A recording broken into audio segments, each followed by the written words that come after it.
Hello friends, welcome back to Daily Diaries Friday. Now, allow me take you back to October 2018. Why?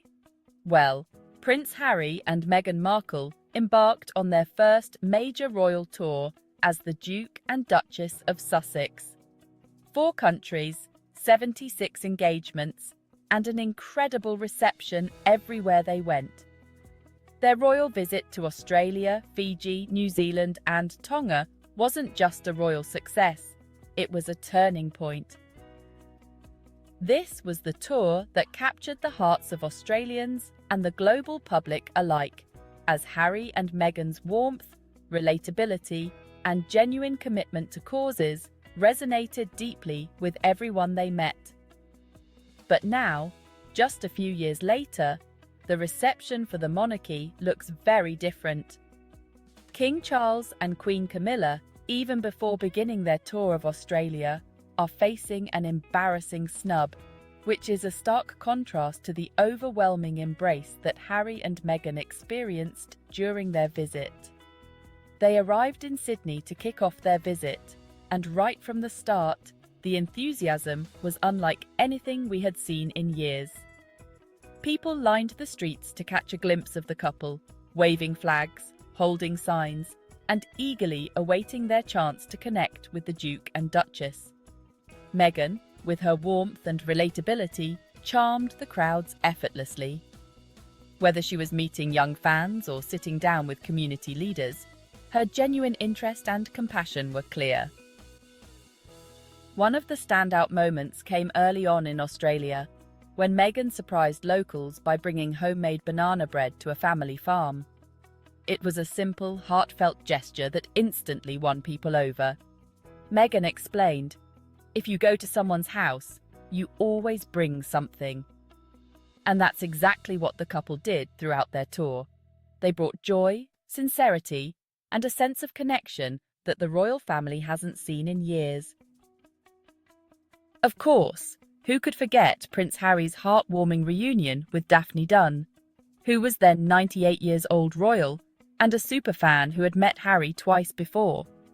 The way Harry embraced her and then introduced Meghan. This showed just how personal and genuine this tour was for both of them. It wasn't about pomp and ceremony, it was about connection. This tour was also a celebration of new life. The couple announced Meghan's pregnancy just before the tour began, and Australians greeted them with overwhelming joy, showering them with baby gifts, including an adorable toy kangaroo and a pair of baby Ugg boots. Meghan's delighted response, "Our first baby gift," was just one of many moments where her warmth shone through. Fast forward to today, where the current royal family is facing a very different reception from these countries. As King Charles and Queen Camilla prepare for their Australian tour, the enthusiasm and warmth that Harry and Meghan experienced are nowhere to be seen. Not a single state premier is set to greet them in Canberra, and the growing Republican sentiment in Australia is louder than ever. Australians are rejecting the monarchy and, in particular, King Charles and Prince William. Esther Anatolitis, co-chair of the Australian Republican movement, summed it up perfectly. It's time to wave goodbye to royal reign. Contrast that with Harry's appearance at the Invictus Games in Sydney back in 2018. The crowds were massive, the energy was electric, and the event was filled with purpose.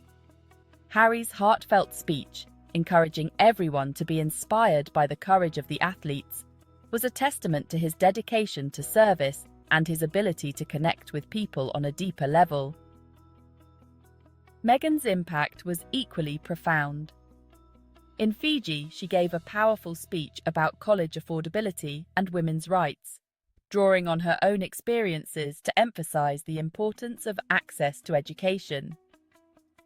She spoke out for women's suffrage and equality, reminding everyone that feminism is about fairness, about ensuring that everyone has the opportunity to participate in shaping their own future. Her advocacy work, which was already well known before she joined the royal family, resonated deeply throughout the tour. And beyond the speeches and formal engagements, it was the little moments that made this tour unforgettable. The couple's interactions with two very unimpressed koalas at Taronga Zoo showed their playful side, while their affectionate moments, like when Meghan borrowed Harry's jacket during a rainy walk in New Zealand, had the internet cooing. Their genuine love for each other and their relatable behaviour set them apart from the often stuffy image of royalty. Even Meghan's fashion choices throughout the tour made headlines for all the right reasons. From state dinners to forest walks, she managed to strike the perfect balance between elegance and approachability, championing both global and local designers. Every outfit was a reflection of her thoughtfulness, showing that she truly understood the significance of this tour. As Prince Harry later reflected, everything really changed after the Australian tour. And it wasn't just the public who saw it. It was also the first time the royal family truly realised how incredible Meghan was at the job. But instead of embracing this change, the royal family made a critical mistake. Rather than supporting the couple and recognising the new life they brought to the institution, they pushed them away. What could have been a new chapter for the monarchy turned into a lost opportunity. The royal family's decision to alienate Harry and Meghan, a decision that has only become more obvious in hindsight, was a turning point. And as King Charles now faces rejection from Australia, it's impossible not to look back at the way Australians embraced Harry and Meghan during their tour. As they departed from Australia in 2018, they left behind more than just memories of royal engagements. They left behind a deep sense of connection and a feeling that, for the first time in a long time, the royal family had truly understood the people they were visiting. Australians, like much of the world, saw in Harry and Meghan what the royal family could be: modern, compassionate, and genuinely connected to the people they serve. But now, with King Charles and Camilla's tour being met with a cold reception, it's becoming clearer than ever. The monarchy no longer holds the same place in people's hearts. Where Harry and Meghan once succeeded in bridging the gap between the royals and the people, Charles and William seem unable to follow in their footsteps. And while the royal family is being met with apathy, Harry and Meghan have continued to thrive outside the confines of the institution. Through their work with Archewell, their advocacy for mental health, and their commitment to helping those in need, they've shown that you don't need a title to make a difference. And as they continue to forge their own path, the world is watching. Because Harry and Meghan represent what so many people, including Australians, want to see in modern leadership.